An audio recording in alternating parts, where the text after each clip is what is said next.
जुगल sir online classes में आप सभी विद्यार्थियों का हार्दिक अभिनंदन, स्वागत और होली की हार्दिक शुभकामनाएं आप सभी विद्यार्थियों को। आज अपन बात करेंगे मेवाड़ के इतिहास की एक बहुत ही वीर शिरोमणि महाराणा प्रताप की बात करेंगे। तो वीर शिरोमणि महाराणा प्रताप के बारे में अपन चर्चा करते हैं। सबसे पहले मैं आप लोगों को बताना चाहता हूं कि जो महाराणा प्रताप जी थे, वो महाराणा प्रताप जी के पिता का नाम था उदय सिंह। महाराणा प्रताप जी के पिता का नाम था उदय सिंह, और उदय सिंह के जो रानियां थी, वो रानियां थी, एक तो रानी धीरबाई भटियाणी, रानी धीरबाई भटियाणी। ये दूसरी थी रानी जयवंताबाई, रानी जयवंताबाई पाली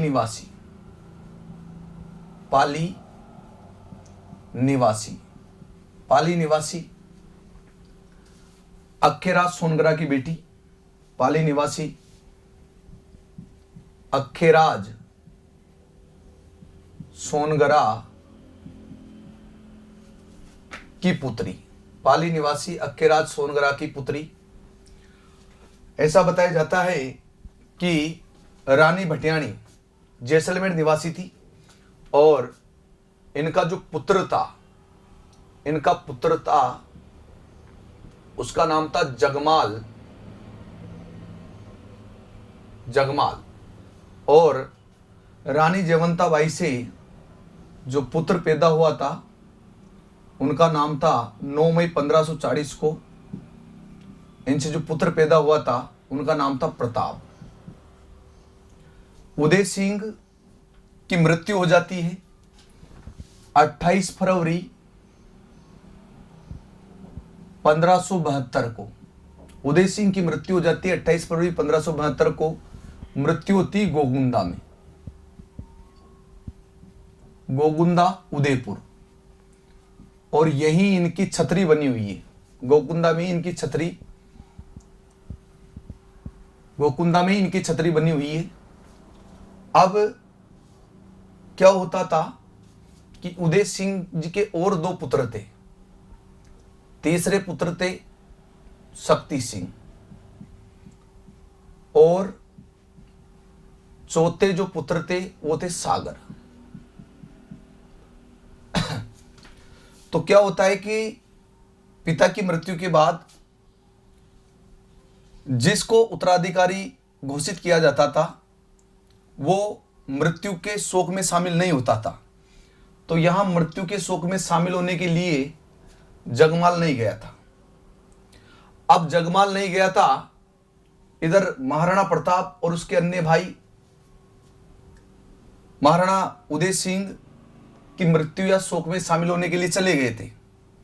ये नहीं गया था, और पीछे से इसकी मां रानी धीरबाई भटियाणी ये थोड़ी तेज थी, और इसने पीछे से इनका राज्याभिषेक करवा दिया। राज्याभिषेक उदय सिंह की मृत्यु के बाद मेवाड़ की राजगद्दी पर बिठाने के लिए जगमाल राणावत का राज्याभिषेक करवा दिया गया है। महाराणा प्रताप अपने पिता के दाह संस्कार से जब लौटता है, तो उसे मेवाड़ का राजा बनाया मिलता है जगमाल राणावत। इस समय महाराणा प्रताप की सहायता की जाती है, उसके नाना के द्वारा सहायता दी जाती है। और यह भी कौन सी सहायता? सैनिक सहायता। जब सैनिक सहायता दी जाती है, तो महाराणा प्रताप जगमाल राणावत को राजगद्दी से हटा देता है। राजगद्दी से हटा दिया। जब जगमाल राणावत को राजगद्दी से हटा दिया, और तो इसको हटाने के बाद प्रताप का राज्याभिषेक हो गया। पहली बार जो इनका राज्याभिषेक हुआ, ये राज्याभिषेक हुआ गोगुंदा, और गोगुंदा पड़ता है उदयपुर में। प्रताप की कमर पर शाही तलवार, शाही तलवार, प्रताप की कमर पर शाही तलवार बांधी थी कृष्णदास ब्राह्मण ने। महाराणा प्रताप की कमर पर जो शाही तलवार बंधी रहती है, वो शाही तलवार राज्याभिषेक के दिन जो बांधी थी वो कृष्णदास ब्राह्मण ने बांधी थी। इधर जगमाल राणावत प्रताप का राजा बनने के बाद अकबर की शरण में चला गया, अकबर की शरण में चला गया, अकबर की शरण में चला गया, और जगमाल को अकबर ने सिरोही की जागीर दी थी। और जगमाल राणावत 1583 में सिरोही के जगमाल देवड़ा या सुल्तान देवड़ा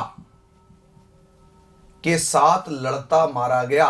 जगमाल देवड़ा के साथ दत्तानी के मैदान में ये पड़ता है सिरोही में, दत्तानी के मैदान में लड़ता मारा गया, मृत्यु हो गई इसकी।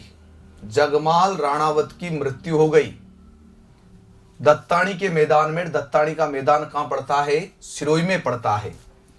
सिरोही के जगमाल देवड़ा ने इनकी हत्या कर दी, और इधर जगमाल राणावत मृत्यु को प्राप्त हो गया। ऐसा बताया जाता है कि शक्ति सिंह भी प्रताप से रूठकर अकबर के दरबार में चला गया था। उदय सिंह के 3 रानियां थी। तीसरे नंबर की जो रानी थी उसका नाम था वीरा, और इस वीरा की मेवाड़ के सरदारों ने हत्या कर दी थी। एक अन्य और रानी थी जिनका नाम सज्जाबाई या सहजनबाई बताया जाता है। ऐसा बताया जाता है कि उनसे जिन पुत्र का जन्म हुआ था वो शक्ति सिंह का हुआ था।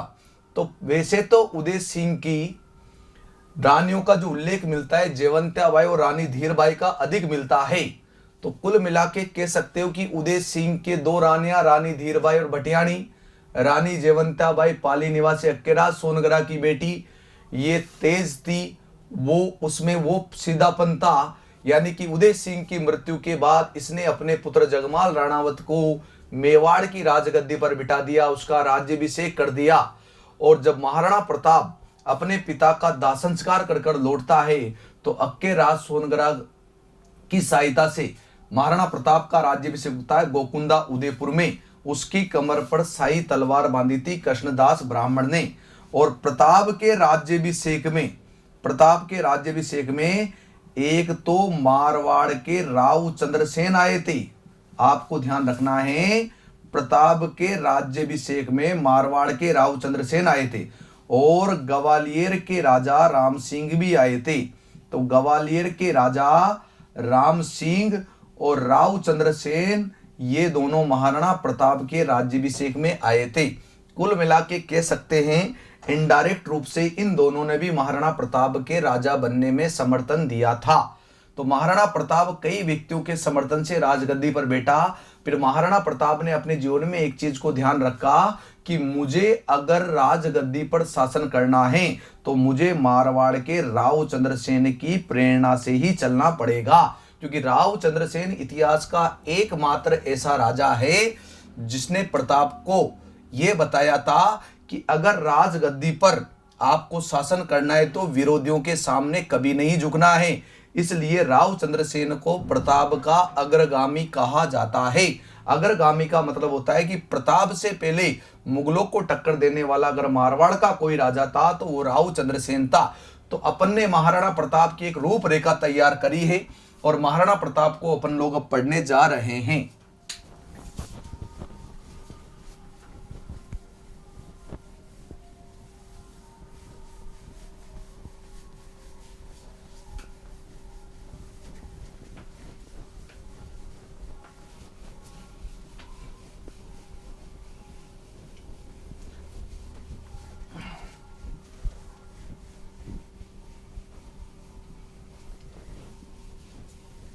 महाराणा प्रताप को मैं शुरू कर रहा हूं।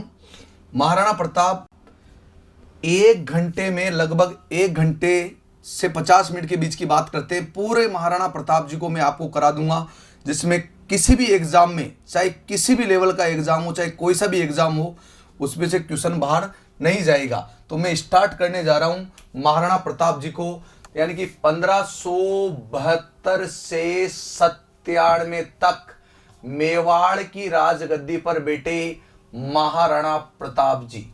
और महाराणा प्रताप जी के बारे में कहा जाता है कि महाराणा प्रताप जी का जो जन्म हुआ था, वो जन्म हुआ था जयवंत्याबाई से, और जयवंत्याबाई पाली निवासी अक्केरा सोनगरा की बेटी थी। ऐसा बताया जाता है कि महाराणा प्रताप 32 वर्ष की उम्र में राजगद्दी पर बैठे थे, और 32 वर्ष की उम्र में राजगद्दी पर बैठे थे। तो महाराणा प्रताप के समकालीन दिल्ली का शासक था अकबर।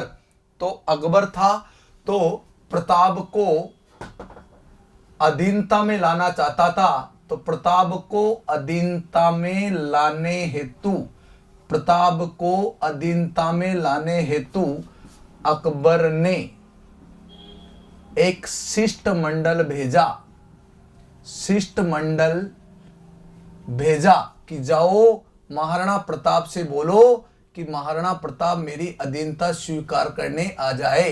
तो एक शिष्टमंडल भेजा। प्यारे विद्यार्थियों ध्यान से देखना, महाराणा प्रताप मेवाड़ की राजगद्दी पर बैठ जाता है। महाराणा प्रताप के समकालीन दिल्ली का शासक अकबर था। अकबर महाराणा प्रताप को अधीनता में लाना चाहता था, और अधीनता में लाने के लिए अकबर ने एक शिष्टमंडल भेजा, एक सेनापतियों का। सर्वप्रथम में भेजा, सर्वप्रथम में महाराणा प्रताप के विरुद्ध अकबर जो भेजता है वो जलाल खा कोची को भेजता है। तो सर्वप्रथम में आता है शिष्टमंडल में जलाल खा, उसके बाद में आता है दूसरे में मानसिंह, तीसरे में आता है भगवंत दास, और चौथे में आता है टोडरमल। ये महाराणा प्रताप को समझाने आए थे कि आप चलो अकबर की अधीनता स्वीकार करो। लेकिन इन चारों से महाराणा प्रताप नहीं समझा, और महाराणा प्रताप ने अधीनता स्वीकार करने को मना कर दिया। महाराणा प्रताप ने कहा कि भूखा प्यासा रह जाऊंगा, चैन आराम सब त्याग दूंगा, लेकिन मेवाड़ को अपने हाथ से नहीं जाने दूंगा। तो महाराणा प्रताप ने इनकी बात नहीं मानी। तो अगर एग्जाम में कभी कभार डायरेक्ट ऐसे आता है मित्रों, यहां से बहुत अच्छे अच्छे क्वेश्चन बनते हैं। पिछली बार सेकंड ग्रेड 2011, सेकंड ग्रेड 2013-12 वाले वैकेंसी का जो एग्जाम हुआ था, उसमें क्वेश्चन पूछा गया था कि प्रताप के विरुद्ध अकबर ने तीसरे शिष्टमंडल में किसे भेजा था। अब यहां तो आप लोगों को याद रह जाएगा, लेकिन अपन लोग वहां क्या करते हैं, वो ऑप्शनों को चेंज कर देते हैं, ए का बीड, बी का सीड ऐसे कर देते हैं, तो अपन समझ नहीं पाते वहां। तो आपको ध्यान रखना है, भेज कौन रहा है, अकबर। जा किसके विरुद्ध रहे, प्रताप। प्रताप बार बार क्या कर रहा है, मना कर रहा है, लेकिन फिर भेज रहा है किसको, सेनापतियों को। कौन भेज रहा है, अकबर। अब एक बात आप बताइए, अपन किसी भी चीज के लिए मना करते हैं, बार बार वो चीज होती है, तो उसे बोलते हैं बार बार फुदकना। और फुदक कौन रहे हैं, सेनापति। किसके खिलाफ फुदक रहे हैं, प्रताप के खिलाफ। अब प्रताप इनके फुदकपन का जवाब ही नहीं दे रहा, बार बार फुदक रहे हैं। तो फुदकने को क्या बोलते हैं अपन, जंप बोलते हैं। क्या बोलते हैं, जंप। अपना काम हो गया, अपना काम हो गया। ये देखो आप, ये अपना काम हो गया, जंप्ड, यानी कि सेनापतियों का जंप्ड। किसके विरुद्ध, महाराणा प्रताप के विरुद्ध। जयपुर जलाल का, M for Mansingh, B for Bhagwant Das, D for Todarmal. थोड़ा सा कॉम्प्रोमाइज करना, डी तो टोडरमल, डोडरमल है ना। तो जलाल खा, मानसिंह। तो अब ये चारों समझाने में असफल रहे, चारों समझाने में असफल रहे। किनको समझाने में, महाराणा प्रताप को समझाने में चारों असफल रहे। महाराणा प्रताप इन चारों से नहीं समझा। अकबर ने कहा कि कुछ भी हो जाए, लेकिन मुझे महाराणा प्रताप चाहिए। अब आपको थोड़ा सा एक बात ध्यान रखनी है कि मानसिंह और महाराणा प्रताप, ये आमेर के राजा मानसिंह थे, जो अकबर की ओर से दूत बनकर आए थे। मानसिंह और महाराणा प्रताप की जो मुलाकात हुई थी, ये हुई थी उदय सागर झील की पाल पर। और उदय सागर झील की पाल पर लगभग 3 बजे ही मिले थे। महाराणा प्रताप ने कहा कि मैं एक राजपूत हूं और मेरे दरबार में अगर कोई राजपूत आया है तो मैं उसका तहे दिल से सम्मान करता हूं। अगर आप राजपूत ही बनकर आए हो तो अपन शाम को भोजन करते हैं। अब भोजन करने के लिए, संध्या काल में भोजन करने के लिए महाराणा प्रताप ने मान सिंह को बोल दिया, लेकिन कुछ सरदारों के द्वारा महाराणा प्रताप को इस सूचना दी गई कि वो अकबर का दूत बनकर आया है और आपके साथ कुछ धोखा हो सकता है। तो महाराणा प्रताप ने कहा कि घर आए मेहमान की तो अपन बेइज्जती करते ही नहीं है, अपने घर आए हैं तो बिल्कुल अपन उनके साथ भोजन करेंगे। तो ऐसे करते हैं, अपन भोजन करने के लिए अपने पुत्र अमर सिंह को भेज देते हैं। तो महाराणा प्रताप ने अपने पुत्र अमर सिंह को मान सिंह के साथ भोजन करने को उदय सागर झील की पाल पर भेज दिए जाते हैं कि भाई आप जाइए। मान सिंह जब अमर सिंह को आते हुए देखता है तो मान सिंह पूछता है अमर सिंह से कि भाई आपके पिताजी को आना था, आपके पिताजी क्यों नहीं आए?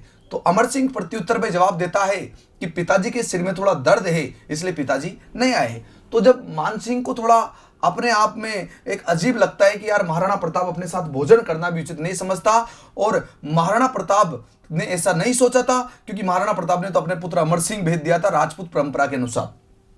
अब प्यारे विद्यार्थियों, बात क्या होती है कि मानसिंह मनी मन में एक बात सोचने लगता है कि अपन ने अपनी बुआ जी जोधाबाई और अपनी बहन मानबाई का विवाह मुगलों के साथ किया, यानी अपन ने इस्लाम धर्म वालों के साथ रिश्ता कायम किया, इसलिए महाराणा प्रताप अपने साथ भोजन करना भी स्वीकार नहीं करता और उसे भोजन करना भी अपने साथ अच्छा नहीं लगता, वो अपन से भेदभाव करता है। तो ये जब यहां से जाते हैं तो यहां से जाने के बाद अकबर के सामने जब ये मानसिंह पेश होते हैं तो ये बोलते हैं कि महाराणा प्रताप ने मेरी बेइज्जती की थी, और अगर जब भी आपको मेवाड़ पर आक्रमण करने का अवसर मिले तो सबसे पहले मौका मुझे दिया जाए। तो आज ऐसी कंडीशन बन चुकी है कि इन चारों के द्वारा महाराणा प्रताप को समझाने में कोई महत्वपूर्ण सफलता हासिल नहीं करी, तो फिर महाराणा प्रताप को युद्ध के माध्यम से बंदी बनाने की योजना बनाई गई। तो जब चारों समझाने में असफल रहे तो मानसिंह ने दिमाग लगाया कि अब अपने पास एक ही रास्ता है।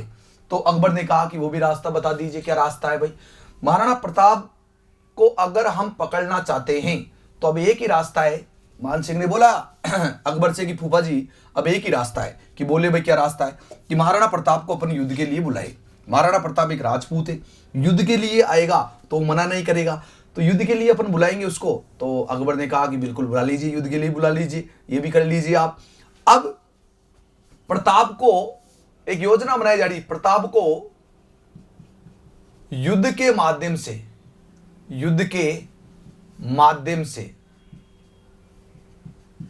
बंदी बनाने की योजना बनाई जा रही। बंदी बनाने की बंदी बनाने की योजना बनाई जा रही है। आप कहोगे योजना कहां बनाई? योजना मैगजीन के किले में, मैगजीन के किले में। आप कहोगे कि साहब ये मैगजीन का किला कहां है? ये है अजमेर। और योजना बनाने वाले प्रधान सेनापति, योजना बनाने वाले, देखो एक तो कभी योजना बनाते नहीं, योजना बनाने में जो 7 थे प्रधान सेनापति, एक तो आमेर का मिर्जा राजा जय सिंह मान सिंह फर्स्ट था और एक दूसरा सेनापति था आसफ खां। एक बार एग्जाम में पूछ लिया कि महाराणा प्रताप को युद्ध के माध्यम से बंदी बनाने की योजना बनाने वाला सेनापति कौन था? मान सिंह ऑप्शन में नहीं था, राइट आंसर किया गया था आसफ खां। तो महाराणा प्रताप जब समझ नहीं पाए तो महाराणा प्रताप को युद्ध के माध्यम से बंदी बनाने की योजना बनाई जा रही है। योजना बनाने वाले प्रधान सेनापति है मान सिंह फर्स्ट और आसफ खां है, और ये योजना बनाई जा रही है मैगजीन के किले में। मैगजीन का किला अजमेर में है। आप कहोगे इसका दूसरा नाम क्या है? इसका दूसरा नाम है अकबर का किला। आप कहोगे गुरुजी इसका एक नाम और बताओ, इसका नाम है दौलत खाना। आप कहोगे गुरुजी बस एक और बता दो, तो इसका नाम है शस्त्रागार। शस्त्रागार ये इस किले के अन्य नाम है जहां पर महाराणा प्रताप को युद्ध के माध्यम से बंदी बनाने की योजना बनाई जा रही। तो सीधी सी बात है 1572 से 97 तक यानी 32 वर्ष की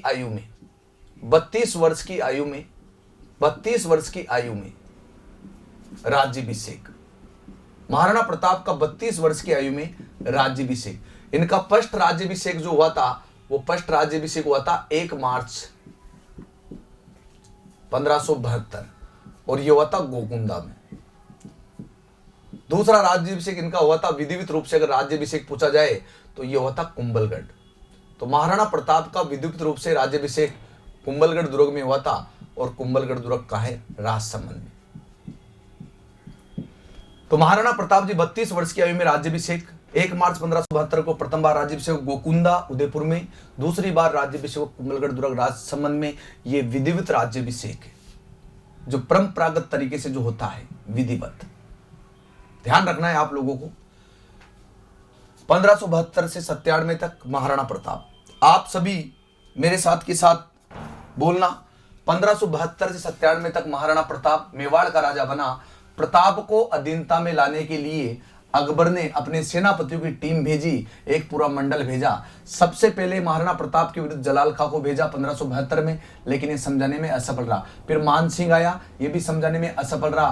भगवंत दास आए, ये भी समझाने में असफल रहा। टोडरमल आए, ये भी समझाने में असफल रहा। अगर अपन को चारों याद रखने हैं तो जम्प याद रखेंगे। जयपुर जलाल खां, एमपुर मान सिंह, बीपुर भगवंत दास, डीपुर टोडरमल। महाराणा प्रताप जी का राज्याभिषेक 32 वर्ष की आयु में हुआ था। महाराणा प्रताप जी का प्रथम राज्याभिषेक गोकुंदा में हुआ था और महाराणा प्रताप जी का दूसरा राज्याभिषेक विधिवत रूप से राज्याभिषेक कुंभलगढ़ दुर्ग में हुआ था और कुंभलगढ़ दुर्ग राजसमंद में है। जब महाराणा प्रताप जी समझ नहीं पाए तो महाराणा प्रताप जी अधीनता स्वीकार नहीं कर पाए, तो महाराणा प्रताप जी को अधीनता में लाने के लिए, पकड़ने के लिए प्रताप को युद्ध के माध्यम से बंदी बनाने की योजना बनाई जाए। और ये योजना जो बनाई थी ये मैगजीन के किले में बनाई थी। मैगजीन के किले को अकबर का किला कहा जाता है, अकबर के किले को दौलत खाना कहा जाता है और दौलत खाना को शस्त्रागार भी कहा जाता है। और योजना बनाने वाले प्रधान सेनापति एक मान सिंह था और दूसरा सेनापति कौन था? आसफ खां। तो देखो मित्रों, महाराणा प्रताप को युद्ध के माध्यम से बंदी बनाने की योजना बनाई जा रही है। योजना जरूर सफल होगी या असफल होगी इसका तो कह नहीं सकते, लेकिन एक युद्ध जरूर होगा और इस युद्ध का नाम है हल्दी घाटी का युद्ध। तो देखो, हल्दी घाटी युद्ध की रूपरेखा बन चुकी है। आप लोग ध्यान से देखना। 21 जून 1576, 18 जून 1576 युद्ध होगा। युद्ध होगा हल्दी घाटी का युद्ध। हल्दी घाटी का युद्ध और राजसमंद जिले में, राजसमंद जिले में, राजसमंद जिले में यह हल्दी घाटी का युद्ध होगा। आप लोगों को एक बात बता दूं कि 21 जून 1576 हल्दी घाटी का जो युद्ध मानते हैं, ये इस मत के जो समर्थक है डॉक्टर गोपीनाथ शर्मा है। डॉक्टर गोपीनाथ शर्मा, इतिहासकार डॉक्टर गोपीनाथ शर्मा जी कहते हैं कि हल्दी घाटी का युद्ध 21 जून 1576 को हुआ था और यही कहते हैं कि ये अनिर्णायक युद्ध था। अनिर्णायक युद्ध था। ये कहते हैं कि 21 जून 1576 को हुआ था, लेकिन ये अनिर्णायक युद्ध के पक्षधार हैं कि ये युद्ध में कोई निर्णय नहीं हुआ था। 18 जून 1576 को जो युद्ध बताते हैं ये लगभग सभी इतिहासकार बताते हैं। चाहे तो हल्दी घाटी में लगा शिलालेख की बात करो या आप बात करो श्रीवास्तव जी की बात करो, श्रीवास्तव जी भी इसी मत को बोलते हैं कि 18 जून 1576 को हुआ था। अब बात बताई जाती है कि अगर क्वेश्चन पूछा जाए कि 21 जून 1576 को हल्दी घाटी का युद्ध किसके अनुसार हुआ था, डॉक्टर गोपीनाथ शर्मा के अनुसार होता। बाकी सबके अनुसार, सभी इतिहासकारों के अनुसार 18 जून 1576 को यह युद्ध माना जाता है। जब यह युद्ध होगा तो इस युद्ध में क्या होगा, लेकिन इस युद्ध के उपनाम आपको ध्यान रखने हैं। हल्दी घाटी युद्ध के उपनाम ध्यान रखने हैं। देखो, इसे खमनोर का युद्ध भी कहा जाता है। हल्दी घाटी युद्ध को खमनोर का युद्ध भी कहा जाता है। इसे बनास का युद्ध भी कहा जाता है। हल्दी घाटी युद्ध के उपनाम पढ़ रहे हो आप। इसे राजसमंद का युद्ध भी कहा जाता है। इस युद्ध को मेवाड़ की थर्मोपल्ली भी कहा जाता है। मेवाड़ की थर्मोपल्ली या थर्मोपोली भी कहा जाता है। इसे गोकुंदा का युद्ध भी कहा जाता है।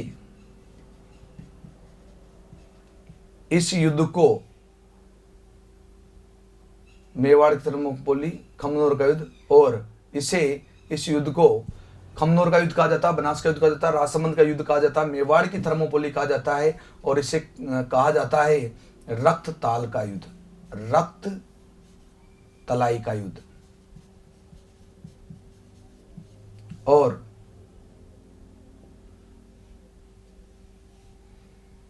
इसको एक नाम और दिया जाता है हाथियों का युद्ध, हाथियों का युद्ध। यह हल्दी घाटी युद्ध के उपनाम है खमनोर का युद्ध। इसे खमनोर का युद्ध कहा था इतिहासकार अबुल फजल ने। अबुल फजल ने आईने अकबरी ग्रंथ में हल्दी घाटी युद्ध को खमनोर का युद्ध कहा था। आईने अकबरी ग्रंथ में हल्दी घाटी युद्ध को खमनोर का युद्ध कहा था। बनास का युद्ध इसलिए हुआ था क्योंकि वहां निकट में अगर कोई नदी थी तो वो बनास नदी थी। युद्ध के समय ध्यान रखा जाता था कि पास में कोई पानी का बड़ा सा झरना या नदी तालाब जरूर हो।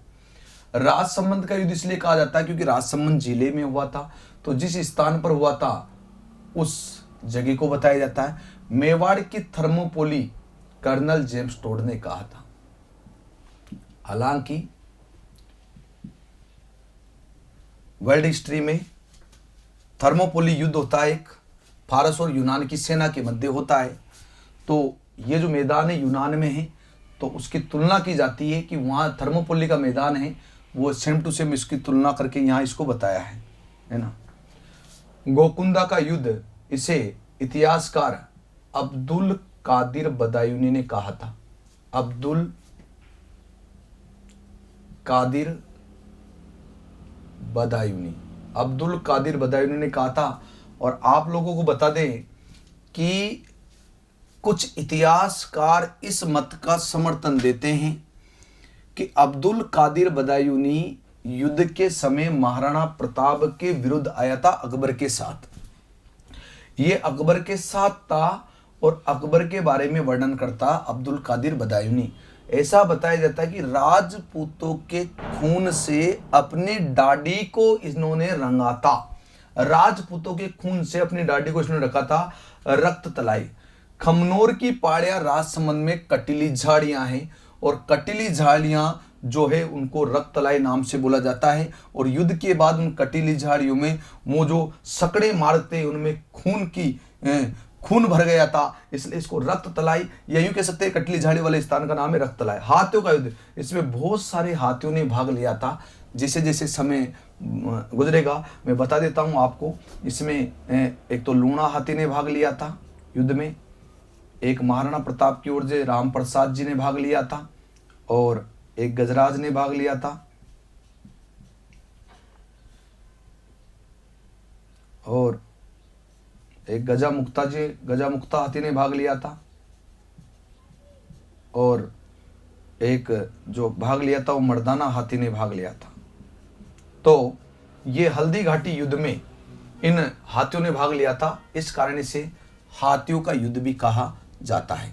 तो प्यारे विद्यार्थियों, महाराणा प्रताप को युद्ध के माध्यम से बंदी बनाने की जो योजना बनाई गई, उस योजना पर क्या मानसिंह खरा उतरेगा, क्या महाराणा प्रताप बंदी बन पाएगा, ये तो आपको आगे ही पता चलेगा।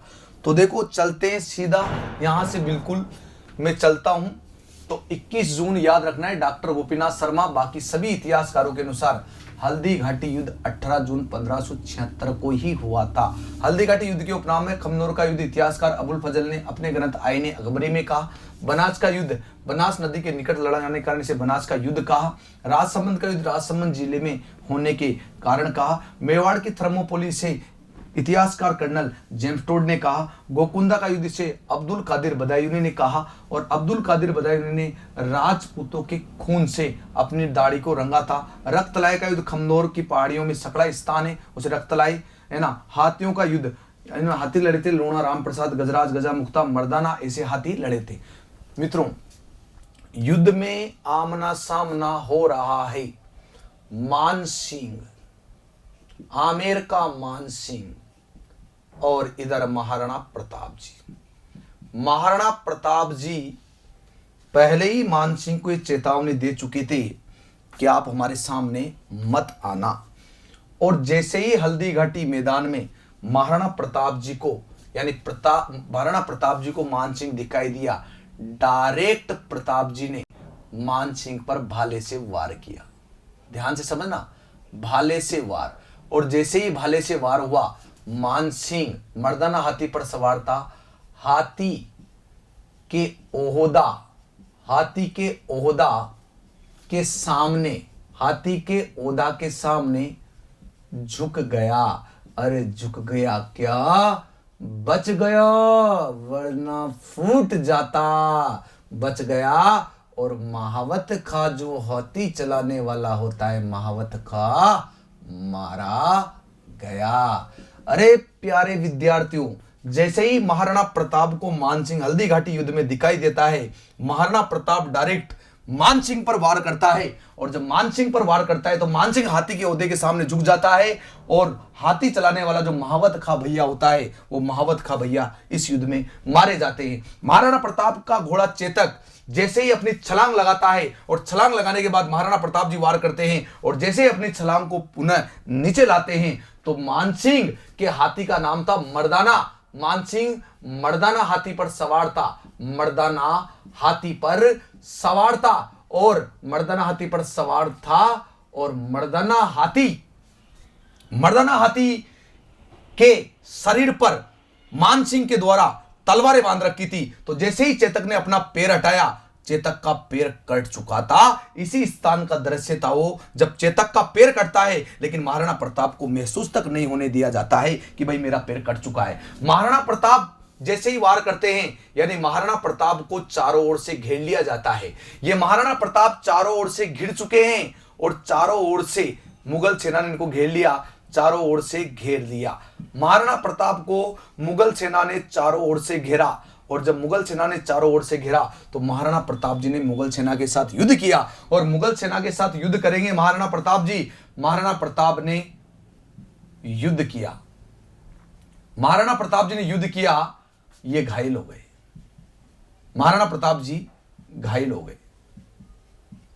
महाराणा प्रताप की ओर से अफगान सेनापति, ये अग्रिम भाग में था, अफगान सेनापति हाकिम खा सूरी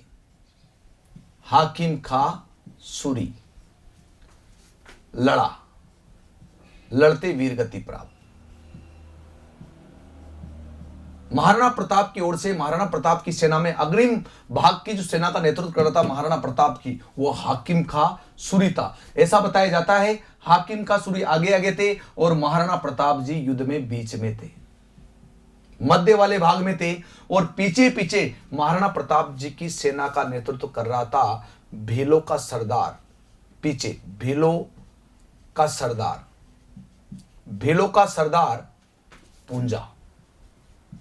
पूंजा भील। ये महाराणा प्रताप की सेना का पीछे पीछे वाले भाग में थे। अग्रिम भाग में हाकिम खा सूरी था। महाराणा प्रताप की अग्रिम भाग में हाकिम खा सूरी सेना का नेतृत्व कर रहा था, बीच में महाराणा प्रताप जी थे। अब महाराणा प्रताप जी घायल हो गए। अरे महाराणा प्रताप जी जब घायल हो गए तो महाराणा प्रताप को घायल अवस्था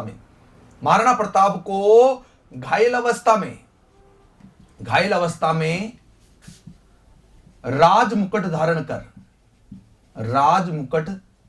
धारण कर झालाबीदा ने बाहर निकाला। युद्ध भूमि में से महाराणा प्रताप जी को घायल अवस्था में बाहर निकालने वाला झालाबीदा था। अरे महाराणा प्रताप जी युद्ध भूमि में से भागते जा रहे थे। महाराणा प्रताप जी का मुगल सेना ने पीछा किया। महाराणा प्रताप युद्ध भूमि में से निकल रहे हैं, मुगल सेना ने पीछा किया। और जब मुगल सेना ने पीछा किया तो महाराणा प्रताप ने सोचा अपने पास कोई चारा नहीं है। महाराणा प्रताप का जो घोड़ा था, जो प्रारंभ में चोटिल हुआ था, यहां पर ये घोड़ा वो चोटिल हुआ था। उस घोड़े की दुर्दशा थी कि जो वो अपने पैर रख रहा था तो जख्म ताजा हो रहा था, और जब जख्म ताजा हो रहा था तो उसके शरीर का लहू निकल रहा था। जब वो नाला आया कहते हैं, कोई बोलते हैं 28 फीट का नाला, कोई बोलते हैं 21 फीट का नाला। अरे वो तो कितना भी नाला आया, लेकिन महाराणा प्रताप जी को जब उस नाले के पार पहुंचाना है तो घोड़ा लंबी छलांग लगाएगा। जब घोड़े ने लंबी छलांग लगाई तो बिल्कुल लगाए, और दूसरी तरफ जैसे महाराणा प्रताप जी का वजन था, खुद घोड़े का वजन था, दूसरी छलांग लगाते वो पैर जो जख्मी हो रहा था वो पैर बिल्कुल मुड़ गया, और उस पैर मुड़ गया, और वो चेतक जो था वो चेतक बिल्कुल नीचे गिर गया। चेतक तड़पने लग गया, और चेतक जब तड़पने लग गया तो महाराणा प्रताप ने कहा कि मैं सब कुछ देख सकता हूं, लेकिन तुझे तड़पता हुआ नहीं देख सकता। महाराणा प्रताप जी का जो घोड़ा है वो घोड़ा मर जाता है वहां। उसी समय महाराणा प्रताप जी को मुगल सेना ने चारों ओर से आकर घेर लिया। प्रताप का मुगल सेना ने पीछा किया और रोका शक्ति सिंह ने। मुगल सेना को शक्ति सिंह रोक रहा है, शक्ति सिंह। और इस शक्ति सिंह प्रताप का सौतेला भाई था, जो प्रताप के विरुद्ध अकबर की सेना में शामिल था। लेकिन जब भाई का प्रेम भाई देखता है, जब अपने भाई को शक्ति सिंह ने मुसीबत में देखा तो उसका भ्राता प्रेम जाग गया, और जब उसका भ्राता प्रेम जाग गया तो उसने मुगल सेना के चक्के छुड़ा दिए। और मुगल सेना के चक्के छुड़ाती इसने कहा, ओ नीला घोड़ा रहा सवार। शक्ति सिंह ने कहा कि तेरा घोड़ा मर चुका है, तू मेरा घोड़ा ले। तो शक्ति सिंह ने घोड़ा उपलब्ध कराया था, जिसे अलग अलग चीजों में अलग अलग बताया। घोड़े का नाम था अज्जाक।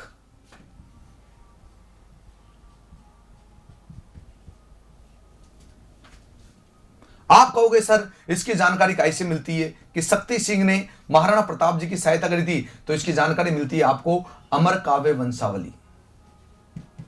अमर काव्य वंशावली, महाराणा प्रताप की सहायता शक्ति सिंह ने करी, अमर काव्य वंशावली। और दूसरी चीज है राज प्रशस्ति। और अमर काव्य वंशावली, राज प्रशस्ति, इन दोनों के लेखक है रणछोड़ भट्ट तेलंग। रणछोड़ भट्ट तेलंग, रणछोड़ भट्ट तेलंग। यानी कि कह सकते हैं कि हल्दी घाटी युद्ध में जब आमना सामना हुआ तो यहां पर महाराणा प्रताप को मुगल सेना ने घेरा था। मुगल सेना से लड़ते हुए महाराणा प्रताप जी घायल हो गए थे, और मानसिंह पष्ट को, स्पेशल मानसिंह पष्ट को अकबर ने 7000 मनसबदारी दी थी। अकबर ने 7000 मनसबदारी दी, मनसबदारी दी, जो कि आज दिन तक की राजपूतों को दी गई ये सर्वाधिक मनसबदारी थी। सर्वाधिक मनसबदारी, मनसबदारी का मतलब होता है सैनिकों की संख्या। व्यक्ति की जात, स्तर, औकात के अनुसार उसे मनसब दिए जाते हैं, सैनिक दिए जाते हैं। तो यहां पर सबसे अधिक मनसब था, यानी कि मानसिंह का। हल्दी घाटी युद्ध का ऐसा दृश्य है मित्रों कि हल्दी घाटी युद्ध में महाराणा प्रताप जी घायल होकर निकल चुके हैं। हल्दी घाटी युद्ध में यानी कि राजपूतों की हार लगभग तय है। और कुछ इतिहासकार इसको अनिर्णायक बोलती है। उसके पीछे मैं आपको दो चीजें समझाता हूं ध्यान से। युद्ध का प्रारंभ दौर, युद्ध का प्रारंभ दौर, युद्ध के प्रारंभ दौर में यह गोकुंदा की पहाड़ियों से युद्ध लड़ा जा रहा था। अब जब गोकुंदा की पहाड़ियों से युद्ध लड़ा जा रहा था तो राजपूत पहाड़ियों से युद्ध लड़ने में सक्षम थे। मुगल सेना समतल जमीन पर थी। युद्ध का दृश्य चल रहा था और मुगल सेना युद्ध में पीछे हट रही थी। और जिस समय मुगल सेना युद्ध में पीछे हट रही थी, उस मुगल सेना को एक सेनापति ने रोका था, और उस सेनापति का नाम था मेहतर खां।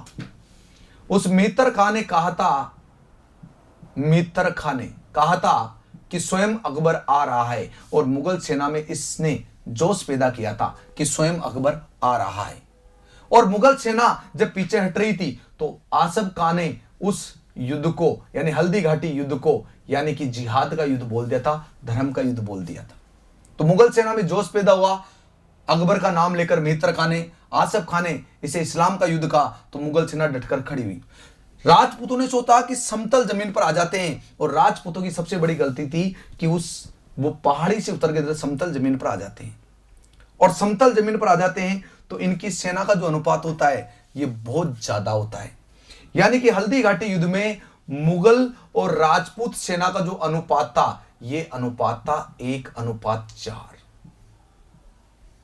यानी कि अगर आप बात करते हो 15 से 16,000 सेना बताई जाती है महाराणा प्रताप की कुछ इतिहासकारों के अनुसार, और लगभग 80,000 के आसपास सेना बताई जाती है किसकी? अकबर की। बहुत सारे इतिहासकार बोलते हैं कि महाराणा प्रताप जी की जो सेना थी वो 80,000 थी।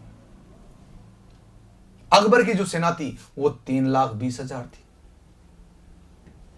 लेकिन सेना की गिनती किसी के पास फिक्स नहीं थी, लेकिन सेना का अनुपात ध्यान रखना 1:4 था। हल्दी घाटी युद्ध का दृश्य कुछ अलग था। इसमें महाराणा प्रताप की ओर से लूणा और राम प्रसाद हाथी लड़े थे।